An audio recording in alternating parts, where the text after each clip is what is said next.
Okay. Assalamualaikum warahmatullahi wabarakatuh. Waalaikumsalam warahmatullahi Waalaikumsalam wabarakatuh. warahmatullahi wabarakatuh, sir. Okay, good morning, everyone. Good morning, sir. Okay, how are you this morning? Are you all right? Are you happy? Yes, sir, of Okay, course. Yes, sir, I'm okay. all right. All right. So, um, you know, how to be a good student? Start your day with a smile. Okay, start your Yes, day sir. with a smile. So, smile at the things around you at least. If there is no one around you, you can smile to the sky, the blue sky outside, uh, maybe a flower in front of your house. Okay, but do not smile by yourself. Okay, smile to someone or something. That will be a signal of gratitude. Smile is a signal of gratitude and happiness. If you are grateful, if you're thankful, you try to express how you think your life and start your day with a smile. That will help you much in dealing with your routine daily activities. Okay. Well, since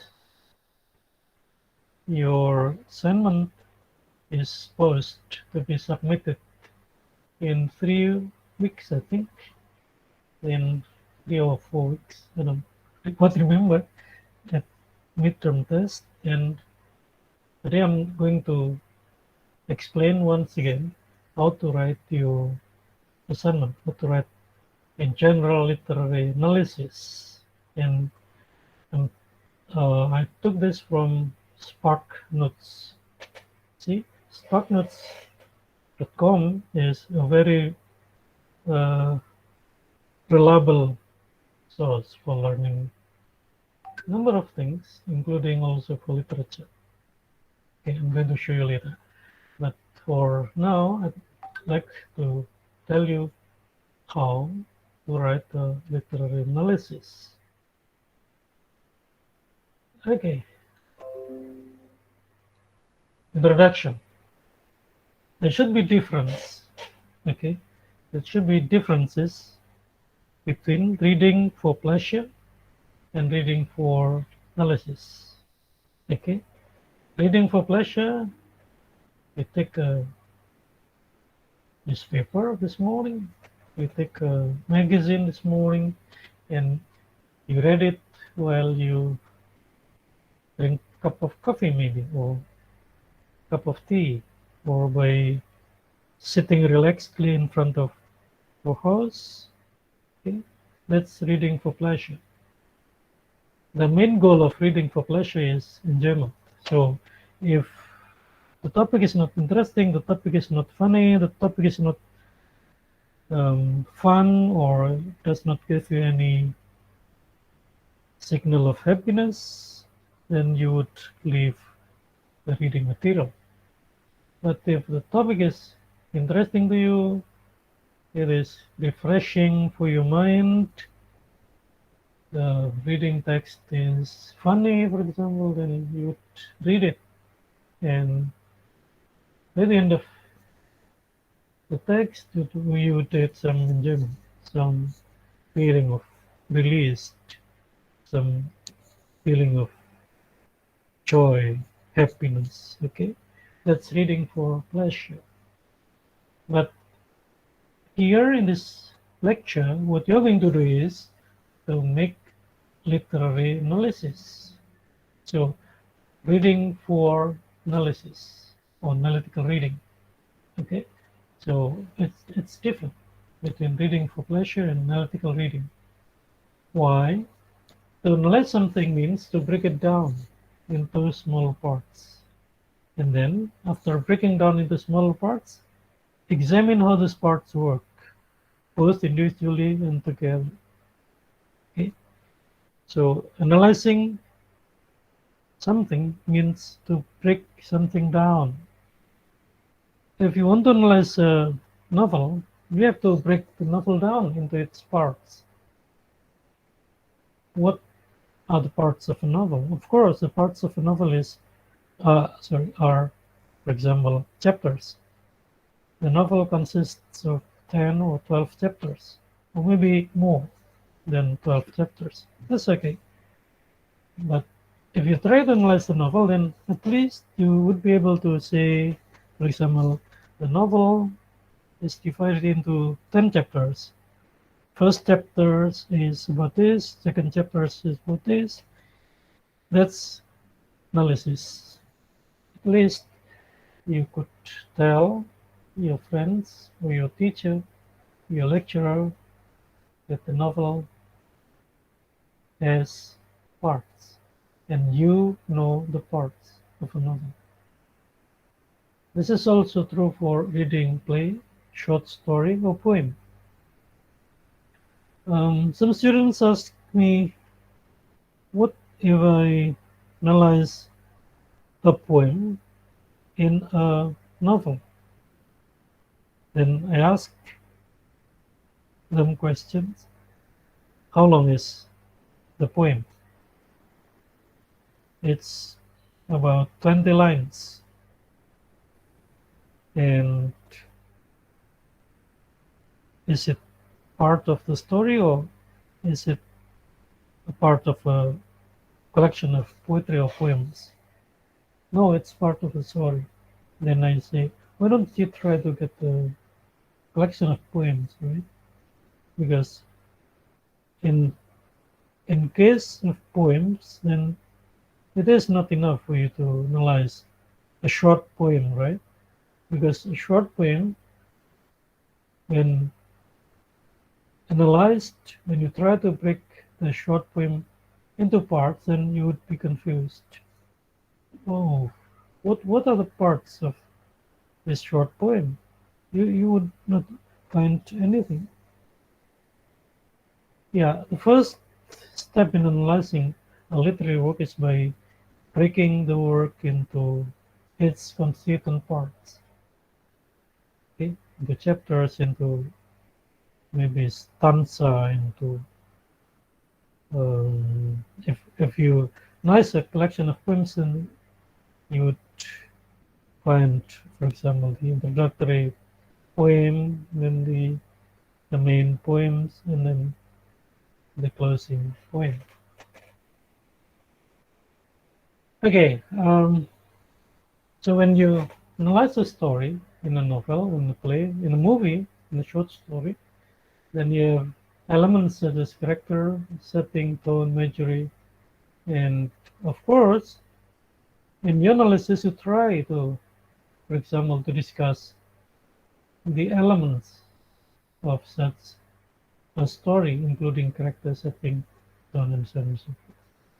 So this is the most important difference between reading the same type of reading, the same activity of reading. You read something, but it will be different if the purpose is different.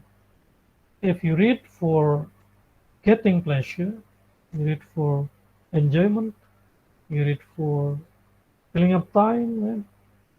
You are not bothering what should I do in this free time. Okay, reading. Reading that kind of situation is uh, escape reading. You escape from an uncertain situation into a reading activity. That's escape reading. Or maybe you are too sad because of something, because of some event, and you open a magazine or a novel and you read it. That's escape reading. You try to escape, to run away from something, and then you begin reading. That's escape reading. So the purposes of reading are different from one person to another. Okay, from one type of reading material to other types of reading material. Okay, so let me say it in simple ways. In this course, in this lecture, you are supposed to read with analysis or analytical reading and report analysis and submit the report at the midterm test date. Okay, let's continue to the next slide. Okay, so we have already seen the difference between uh, reading for enjoyment and reading for analysis or analytical reading. Now, what about the report itself? A literary essay isn't a book review. It is not a book review. A book review is something else. A literary essay is something that you're going to write, but do not write a book review. Because if you write a book review, then you would say, for example, oh, the book is interesting, the book is not interesting, after giving a short illustration of the book, the cover, for example, the pages, the paper, quality of the paper, the length of the book content, and also the practicability of the contents of the book for people in general. That's book review, right? And in making analysis, then it is not enough for you to make a kind of book review, because it is not a book review. It is a literary analysis. And a literary analysis is not also a book report. I think what you did in um, extensive reading class, book report, so you try to report what you read in the book, you report it, okay? And the most important lesson that you took from extensive reading activities, I think, was that you are good at summarizing a book, right? Because the main purpose of book report classes or extensive reading classes, the main purpose is to train you to be good at summarizing the contents of a book you read. Okay, so once again, literary analysis is different from a book review. It is also different from a book report. It is a result of analytical reading. It is analysis. Okay. What is the meaning of analysis? The meaning of analysis is you try to break something down into parts and try to describe how the parts are interrelated to each other, how the story is developed, how the plot is developed, and so on and so forth. So, for example, in writing a literary essay, you would ask questions like, how does this piece of literature actually work? Okay? So, how does the novel actually work? I mean, you try to find out what kind of story in a novel is, or what kind of story you get from a movie or from a play. Okay? How does it do what it does? And after deciding, for example, you try to analyze the plot, and just follow how a plot is developed in a story. And you try to analyze also why did the author try to write the story that way? So here's what we discussed week before. So you can take the point of view of objective approach, that is from the assumption that the story is final, the story has its own world, that's subjective approach.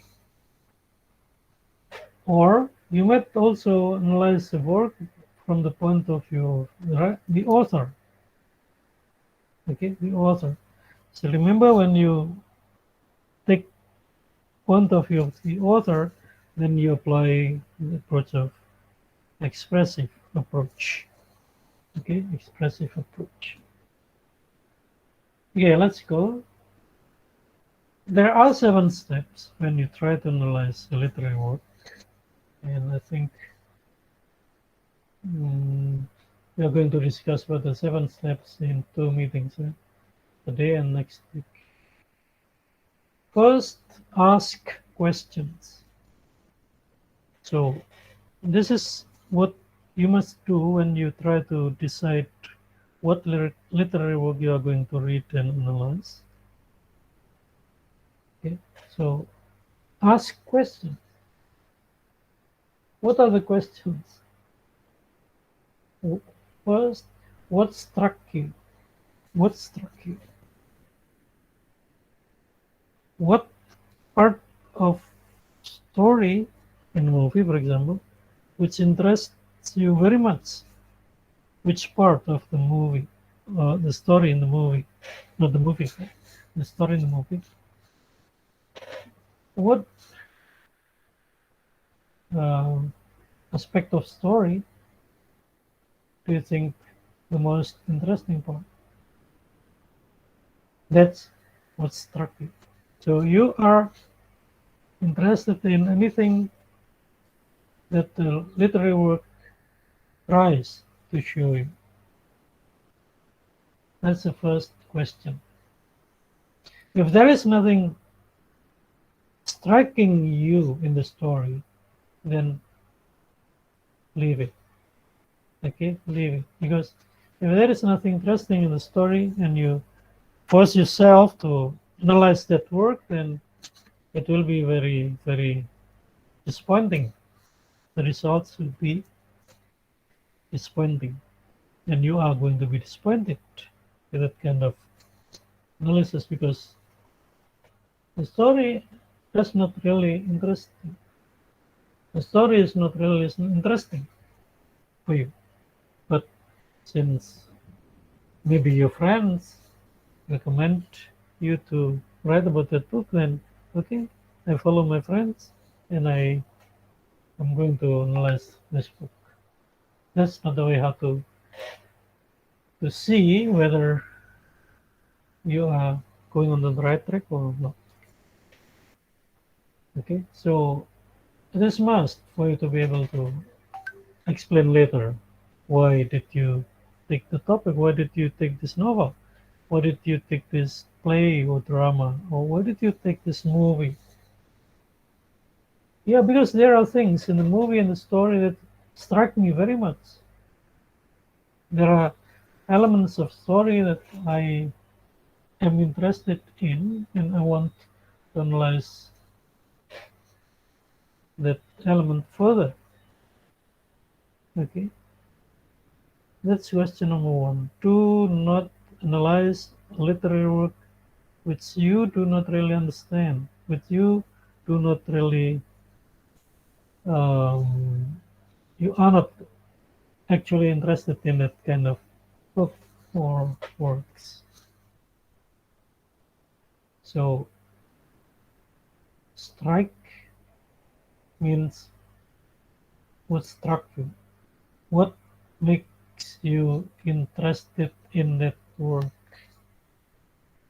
Yes, I'm going to analyze this novel because this novel is bestseller in 2020 in the United States. For example, you found a literary work, American literary work, which has been read from generation to generation of American society. Even though you know that such novels like The Great Gatsby, for example, has been read by millions of people, hundreds, millions of people. So even though maybe the book is very old, like The Great Gatsby, okay, Wuthering Hate, Jane Eyre, okay, Pride and Prejudice. That's they are old works. Okay, they are old works or works belonging to the, the last century, the 20th century era. But you know, okay, let me show you this. I'm going to try to type, for example, in the Google. Oh, sorry, I'm not using Google. I use Edge. It's my and my searching engine is Bing. Say for example, I type there in Google English. Oh,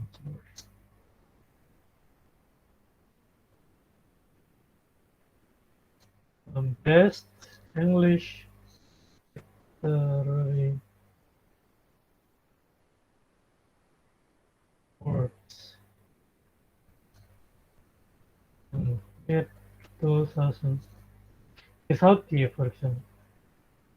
Best English literary works. Okay, and then enter. We have 270 results.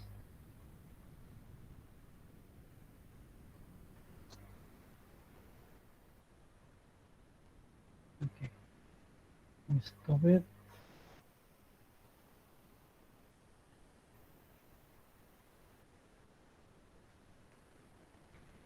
Okay, you see it on the screen.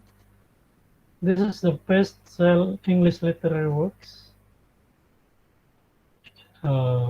I use Microsoft Bing. Okay, let's see search engine. Yeah, for example here, it's not all literary works. Anthology, the best.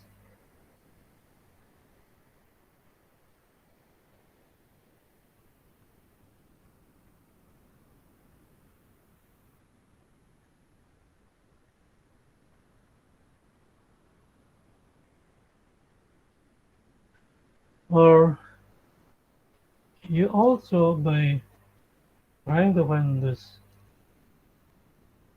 literary works. If for example we click this, the 100 greatest British novels. Okay, it's from BBC, right?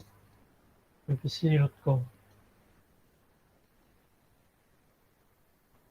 Okay, we have 100 okay novels here from Middlemarch, George Eliot, 1874. It's very old.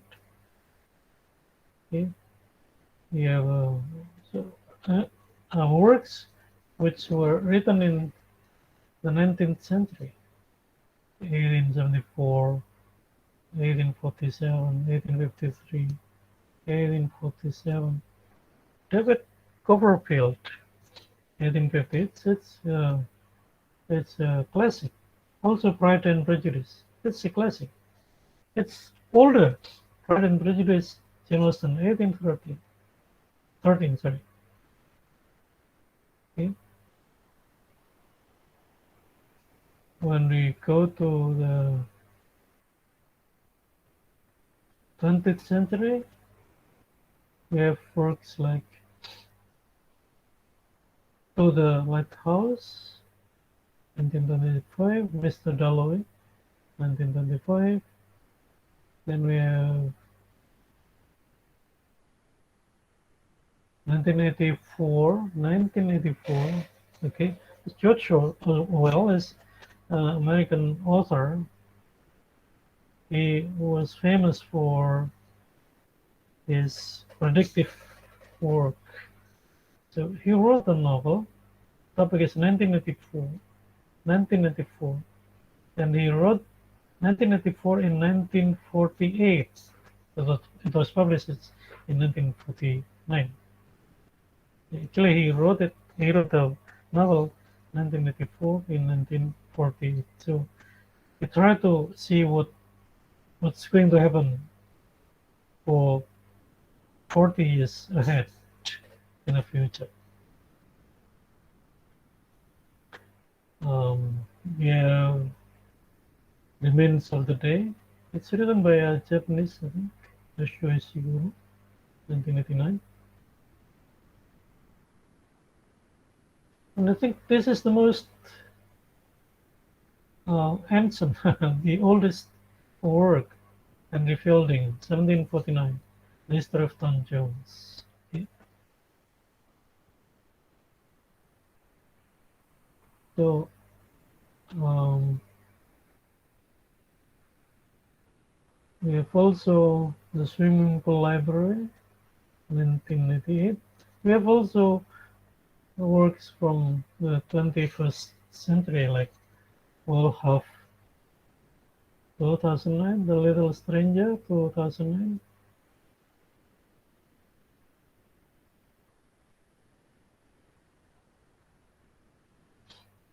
Mm.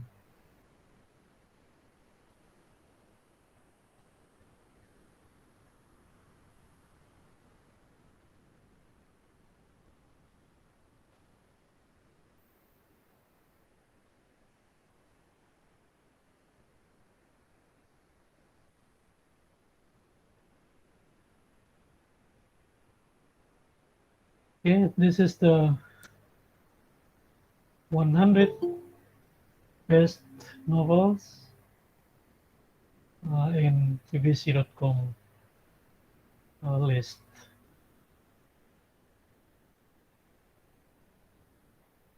It is greatest British novels. Okay.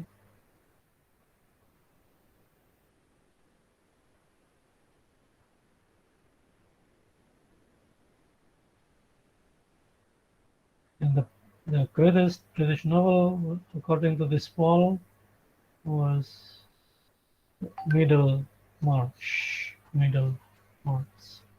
So BBC is British Broadcasting Corporation. So it's based in England.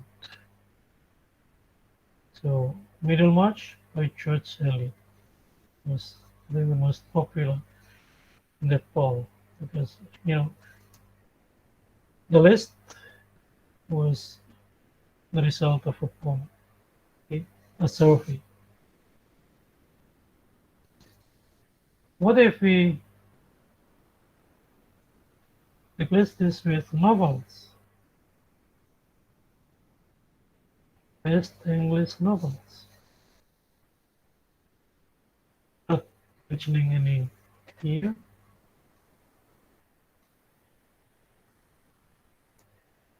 Okay, this is what we get.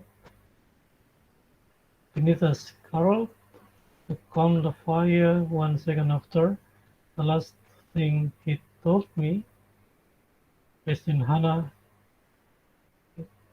and we already got 76, sorry, 76,300,000 results.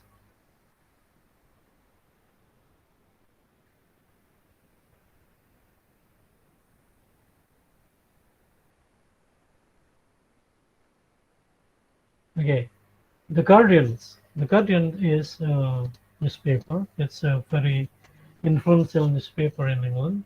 If we click this, the Guardian, this one.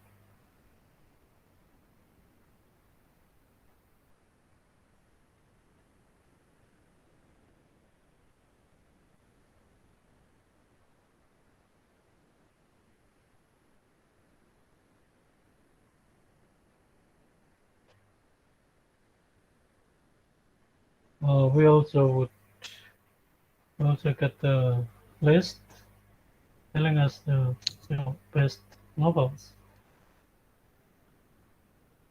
So this is how to actually how um, um, to say, if you are not certain about the literary work you are going to choose, then you might get the help from this kind of search engine. Right? Well, what about the American literature? What about American literature? Okay, or what about if we try to look for uh, the same keywords but different search engine? Okay, we use, for example, Google, right? Um,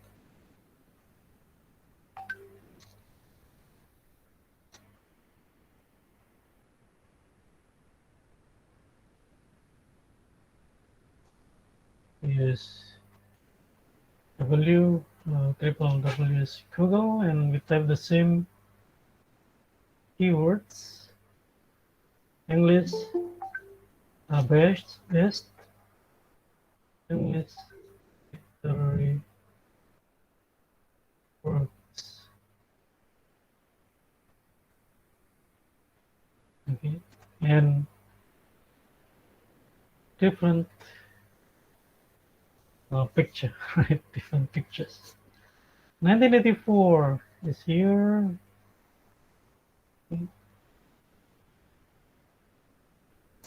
Let me show you the result of Googling. I'm sorry, the result of the same um, keywords but different results. 1984, okay. Then Middlemarch is here also, George Eliot. But we also have Jenner, Wuthering Heights, Ulysses. We have Mrs. Dalloway, William Thackeray, The Great Gatsby. This is interesting because The Great Gatsby is actually American literature, but you know it is regarded as being great, one of the best novels, literary works um, in the world. Okay, okay. For example, we try to refer to The Guardian, the 100 best novels written in English, prepared by The Guardian. Okay,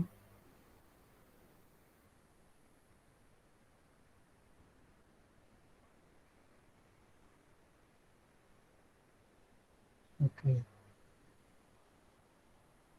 We have here The Great Gatsby, Ulysses, David Copperfield, and then Call of the Wild. Yeah, one of my um, students is now consulting this novel, The Call of the Wild.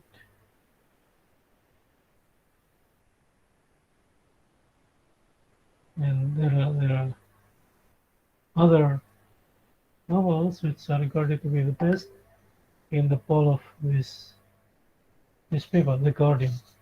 The Guardian is a very influential newspaper in England, in Europe in general. Okay, this is what you need to do if you are confused with your own interest. Okay, why I show you that? Because by by observing, by studying the list from different sources, and you would be able to see, for example, the same literary work is listed here and there, then you'd be able to conclude, this literary work is really the best because the work is regarded the best here, like example in BBC.com. It is regarded as to be the best also in the Guardian list or in other lists. Then you must make sure, you must assure yourself that this is interesting. Why? People in general are interested in these works. Okay, so that will help you find out what is interesting. Okay, and the second question is what confused you? What confused you?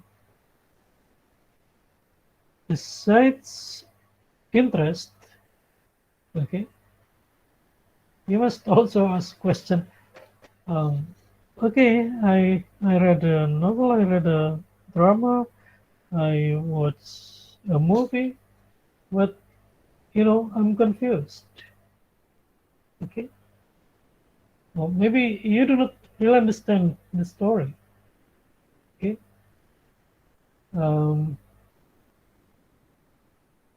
then if you are confused after reading a novel, after reading a play, or after watching a movie, then the only solution is to get clarification. Then read it again. Okay, read it again. Read it again or watch the movie again with a focus.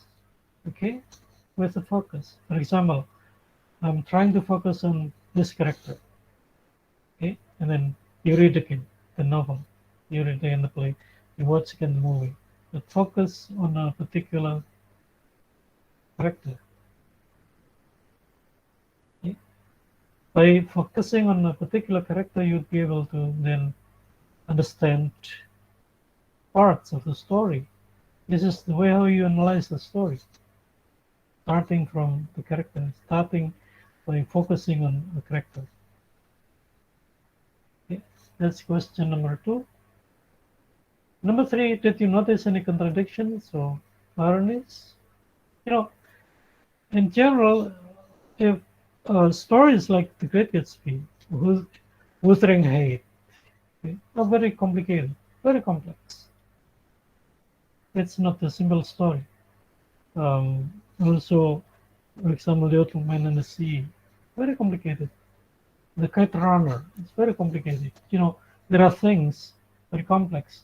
There are different things in the story, different people, different backgrounds, cultural backgrounds, or um, sociological background, and other backgrounds, then you would come to a very difficult situation. The story is complex, the story is complicated, and how would you understand those complexities? How would you be able to break the story down into parts? Okay? The key to answer this question is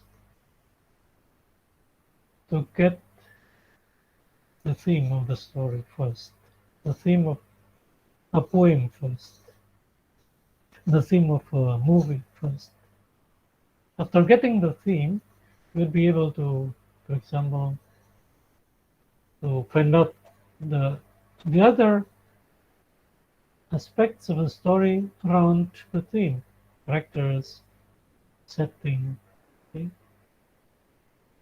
And maybe as um, the language used by the characters.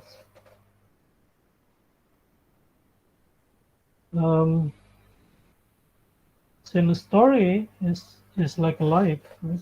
Like our everyday life, because a good story, a great story is actually a story of life.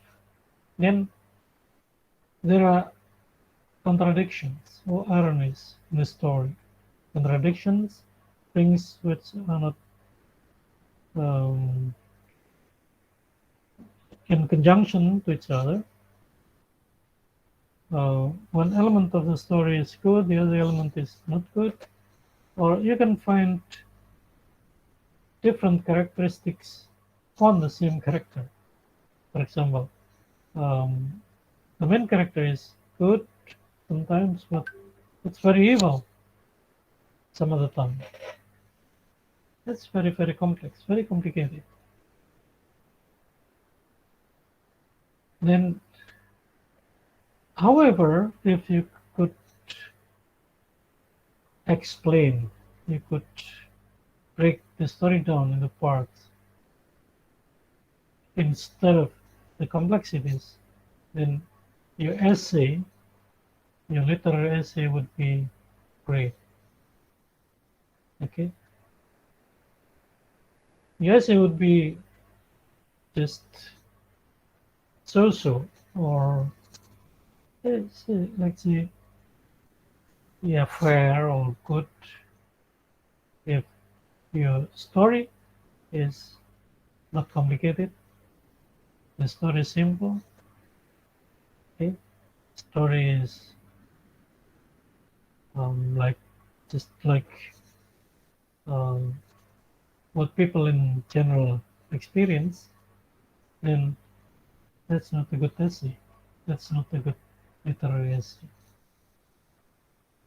Let's say, for example, in the story of Romeo and Juliet, Romeo and Juliet, the story is very complicated, very complex.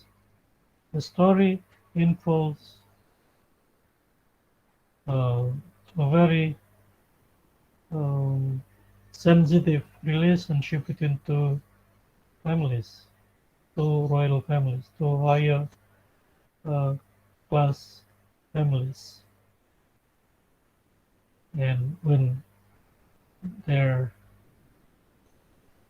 children, Romeo and Juliet, fall in love, well, the families are in conflict. Then the love story of Romeo and Juliet became very complicated, right? And the complication is, for example, even though Juliet is promised to come to end her life as soon as Romeo and ended his life, but later, okay, the end of the story is not that way. Okay, so great story, great literary works are complex. Okay, that's why if you try to analyze a literary work, a complex literary work, then you need to read it again and again and again until you really understand the complexity of the story.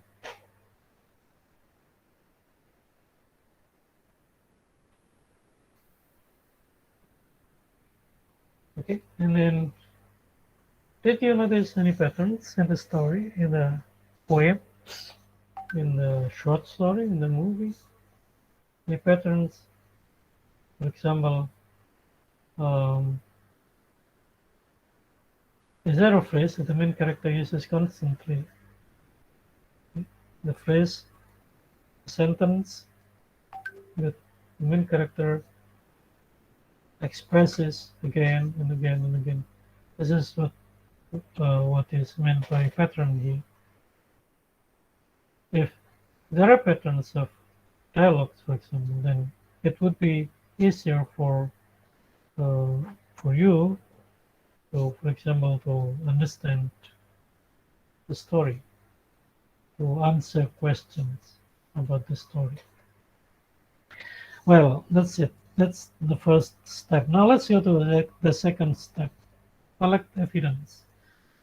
While reading the novel, while reading the poem, while watching the movie, do not forget to collect evidence.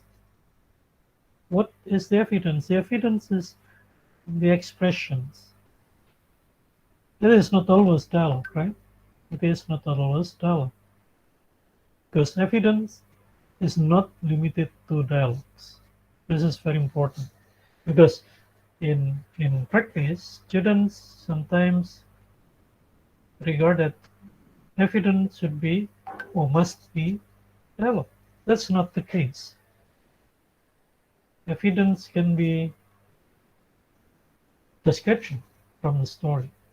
Evidence can be uh, the author's description of a particular character. So evidence in your paper is not limited to dialogue. Okay, um, you might use the author's description, or in in the case of movie, you can also use scene as evidence. For example, the scene of the movie from minute 5 to minute 6 is the evidence of the that the theme of the story is, for example, feminism. Okay, so scene, okay, in 1 or 2 minutes can be used also as evidence. Not the dialogue, but the scene, how people interact to each other, how um, situations in the movie illustrate how the theme is shown. For example, the theme of feminism is shown through a scene, through a series of activities in the movie. Okay, so do not forget to collect evidence while reading. Do not collect evidence after reading. It will be very, very difficult for you to do so. The very practical way is, you know, using note cards. Okay, note cards. Let me give you a very uh, it's an example of a note card. So you cut a piece of paper. It's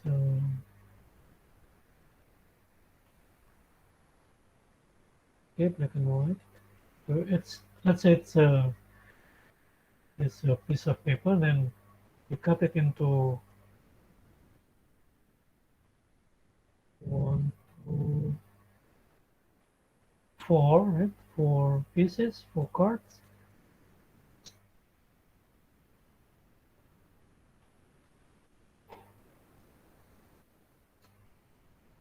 The paper should be thick enough for you to bring to keep for a long time.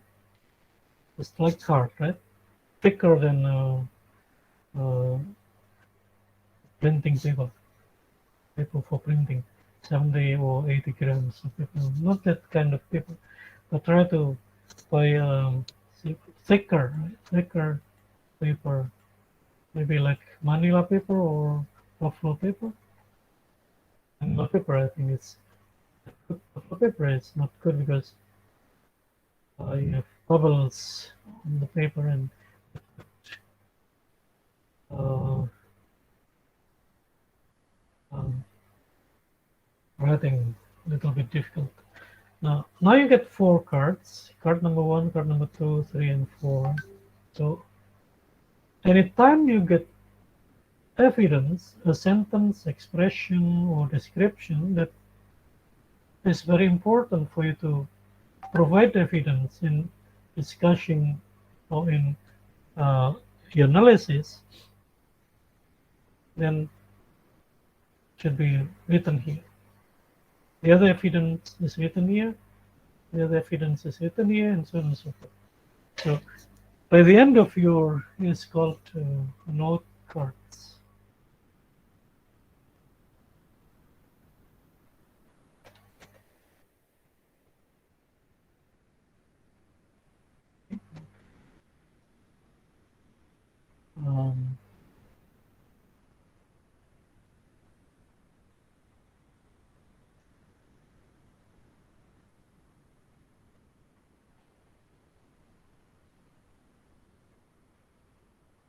If, for example,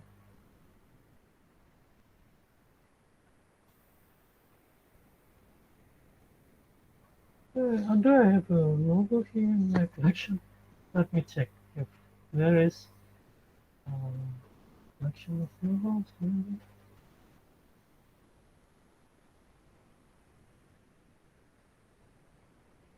Okay. Okay, I got it. So, for example, um,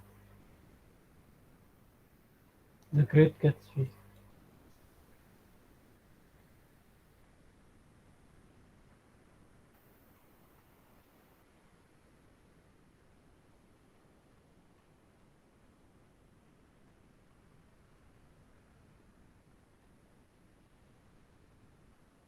I'm going to give you how to collect evidence from your reading. Okay, for example, you read a novel entitled The Great Gatsby, written by Scott Fitzgerald.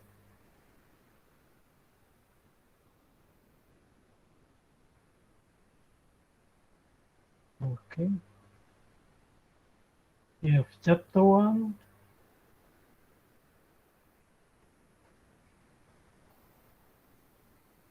Say, for example, you want to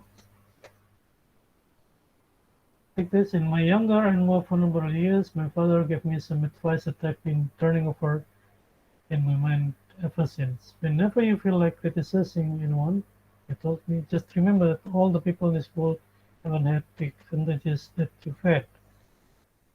Okay, if this is important evidence, then you copy it, okay, copy it and put it in the card.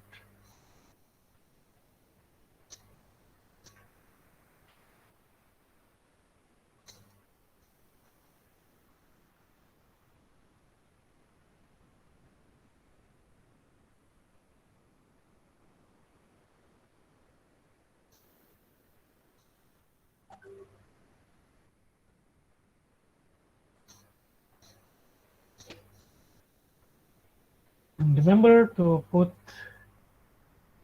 the page number here at the bottom. You have page 3, write it here, page 3. Okay, so you just copy part of the story which um, you are going to use in your your analysis as evidence, and you put it here in your card.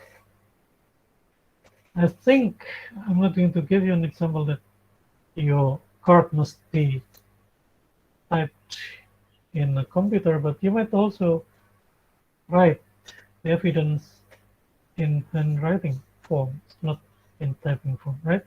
So it is to make quicker things more quickly. So this is an evidence. For example, to prove that yes, J, this is in what J remembered of his father, and J is a good boy, for example, because he always remembers what his father told him when he was a small child. Okay, he was a small child. He was a child. He was a boy. Okay, his father told him a sentence, an advice. I'm sorry, advice like this. And this is what um, Jay, the main character of Great Gatsby, always remembers about his father. And this card could be used as evidence. Not the card, but the the quotation. Okay, the quotation that you take from a novel and you put it in a card is an evidence for you to, for example, to say, "Oh, Jay is a good boy." Why is a good boy? Because on page 3, he said, "It's not a dialogue; it's a, a description." or a recollection of his father. He always remembers what his father told him when he was a boy. So, such a boy who remembered his father's advice should be regarded as a good boy. The advice is good. It would be different if the advice is evil. Okay, if the advice is evil, then um, and the boy remembers that kind of advice, then he's not a good boy.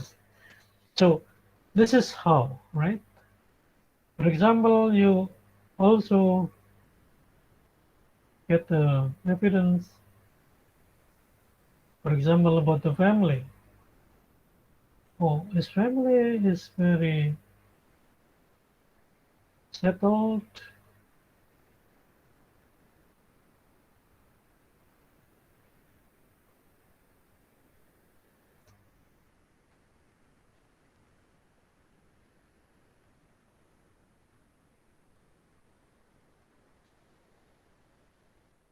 You put it here on the other is about his family.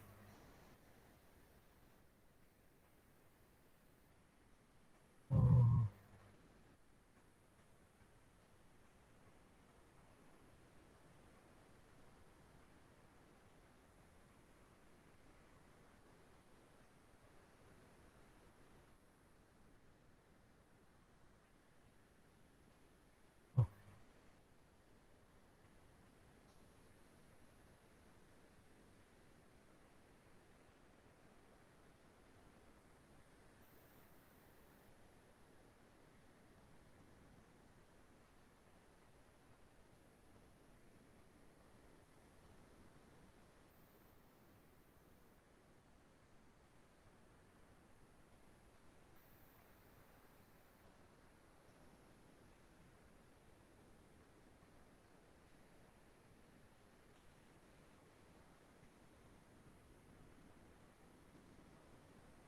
is taken from page 4 to 5.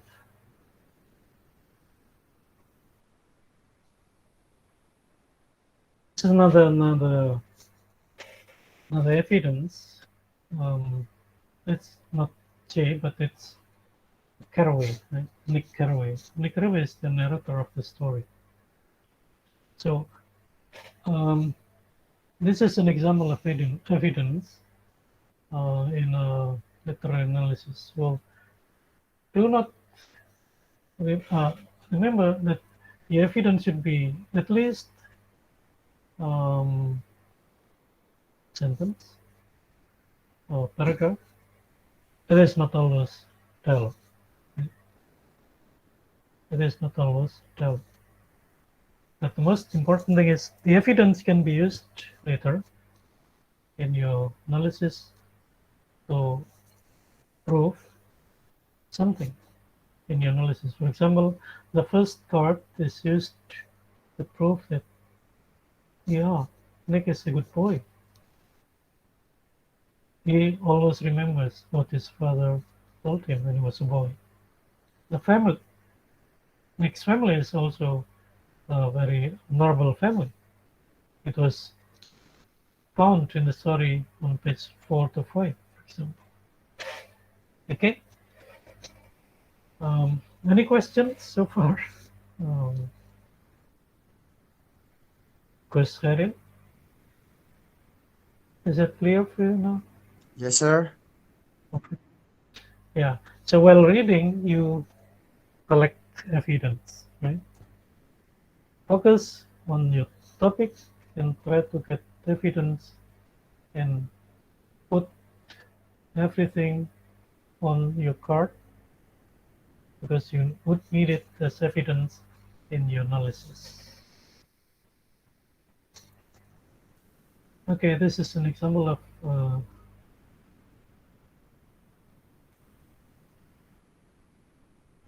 collect evidence. Every statement that you make in your analysis must be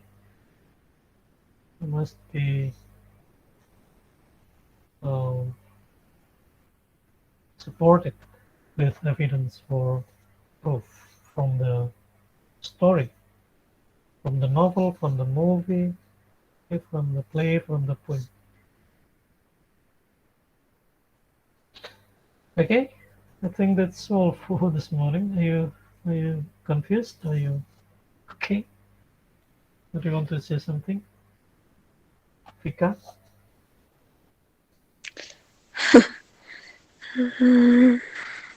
That's enough, Okay. sir.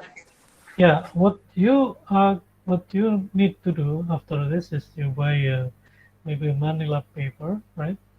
And cut it into cards, right?